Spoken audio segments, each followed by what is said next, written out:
Selamat datang dan selamat malam Bapak Ibu semua. Dan kita kembali di Investor Bijak. Kali ini kita akan membahas salah satu saham yang menarik, yang ini bisa dijadikan sebagai salah satu aset ATM kita, yaitu adalah saham PTBA. PTBA sendiri itu atau PT Bukit Asa bergerak dalam bidang pertambangan batu bara, termasuk survei umum, eksplorasi, eksploitasi, pengolahan, pemurnian, pengangkutan, dan perdagangan. Lalu pemeliharaan fasilitas pelabuhan batubara khusus untuk keperluan internal dan kebutuhan eksternal. Jadi PTBA ini adalah salah satu produsen batubara yang terbesar di Indonesia. Biasanya PTBA ini mensuplai pembangkit listrik kita, Bapak Ibu. Oke, selanjutnya. Nah, kalau kita lihat di sini PTBA ini sebenarnya cukup menarik ya, Bapak Ibu. Yang pertama adalah kita lihat PIR-nya, yaitu adalah sekitar 5,64. Lalu di sini kita lihat PBV-nya adalah 1,55. Standarnya dari 3 tahun ke belakang adalah 1,59. Nah, tapi perlu diingat 2 tahun ke belakang itu memang PTBA itu dihargai mahal karena pendapatannya pun juga mahal. Oke, langsung saja. Nah, dari net income sendiri sebenarnya ini mengalami penurunan ya Bapak Ibu. Bisa dilihat dari tahun 2022 dia mendapatkan net income sebesar 12,5 triliun, sedangkan 2023 dia mendapatkan net income 6,1 triliun, dan 2024 ini dia mendapatkan 4 triliunan. Nah, sebenarnya ini menurun dari tahun kemarin. Lalu selanjutnya kita lihat di sisi EPS atau earning per share. Dari sisi earning per share ini sebenarnya juga mengalami penurunan. Dari tahun 2022 ada di 1,9, dari tahun 2023 ada di 529, dan tahun 2024 itu perkiraan ada di harga 300-an. Nah, EPS ini biasanya untuk saham-saham cyclical seperti PTBA ini biasanya memang dihargai sedikit lebih murah karena ya mungkin barangkali investor takut ya Bapak Ibu, ketika harga batu bara jatuh maka pastinya EPS-nya ini pasti juga akan jeblok. Kalau saya sendiri tetap sama, yaitu adalah EPS kali 10. Jadi untuk PTBA harusnya dihargai 3.700-an. Nah, tapi perlu diingat kalau harga batu bara harus tetap standar. Nah, padahal kalau kita lihat harga batu bara itu selalu mengalami fluktuasi pasar. Ya, tergantung demand di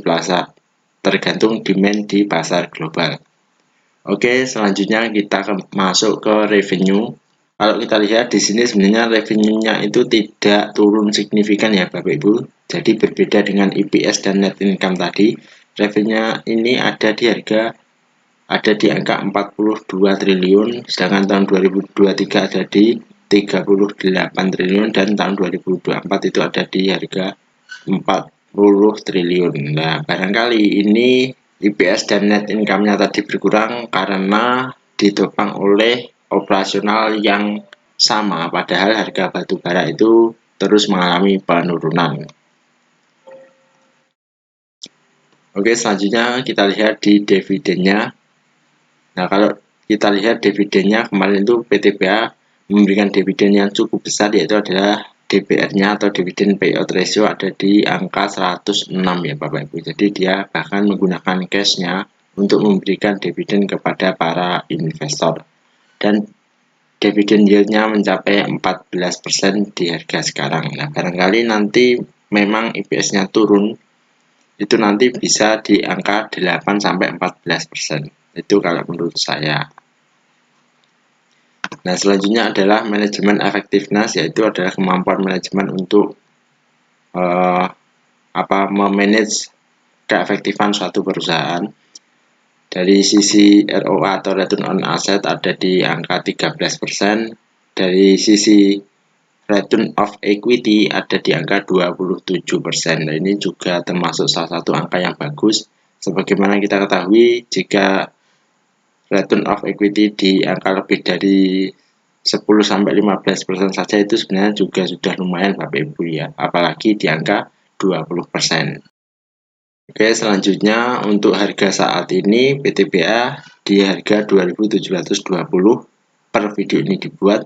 Kalau menurut saya targetnya itu ada di harga 3.000-an. 3.000-an saat nanti mau pembagian dividen juga. Nah, selanjutnya bagaimana dengan para analis ya, dari 23 analis yang memberikan rating ke PTBA itu ada 8 merekomendasikan untuk buy, lalu ada 11 untuk hold dan ada 4 untuk sell.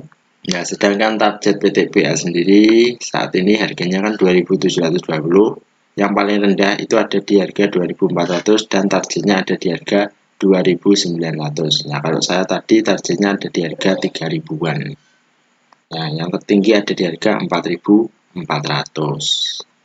Oke, selanjutnya kalau kita lihat di valuation tool atau alat yang atau matriks yang dipakai untuk menghitung harga wajar, kita tahu bahwa di sini di EPS saat ini dengan pertumbuhan 5% dan min standar 3 tahun ada di angka 4,53, maka sebenarnya PTBA ini tidak memiliki potensi kenaikan ya Pak Ibu, karena targetnya itu ada di harga 2.200. Nah, di harga 2.700 saat ini sebenarnya sudah kemahalan untuk saham PTBA itu kalau menurut alat perhitungan atau valuation tool. Nah, ini tergantung Bapak Ibu bagaimana menanggapi seperti ini. Apakah PTBA ini layak untuk dihargai 2.200 atau 2.700 atau bahkan 3.000 tadi. Nah, kan gitu, seperti itu. Lalu kita masuk ke kesimpulan. Nah, untuk saat ini peer-nya ada di harga 5,67. Saya rasa ini adalah peer yang menarik untuk PTBA. Lalu untuk PBV-nya adalah 1,55 dari 1,59. Jadi ini masih di bawah standar 3 tahunnya tadi. Lalu untuk EPS atau earning per share ada di harga 373. Nah, ini kalau kita kalikan 10 tadi ada di harga 3.700 ya harusnya. Tapi kemungkinan juga tidak sampai di harga 3.700-an. Karena biasanya PTBA ini kurang dari target EPS. Seperti tadi target EPS-nya ada di harga 500-an, PTBA tidak menyentuh harga 5.000-an. Lalu selanjutnya untuk dividennya ada di angka 8-14%. Nah, saya rasa ini juga menarik untuk dividennya karena memang PTBA adalah salah satu dividen play untuk saham-saham yang memberikan dividen besar.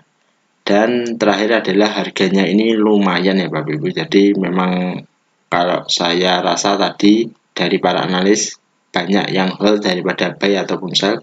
Jadi harganya ini lumayan. Nah, lumayannya ini ya lumayan mahal, lumayan murah ya. Artinya ini kalau saya ini bisa di hold saja, bisa di hold saja jika memang Bapak Ibu punya. Tapi yang belum punya ya bisa nitip juga bisa lah, satu lot atau berapa seperti itu. Kalau untuk dividen ya saya rasa bagus juga untuk target 3.000-an sebelum pembagian dividen. Seperti itu Bapak Ibu, terima kasih sudah menonton video ini.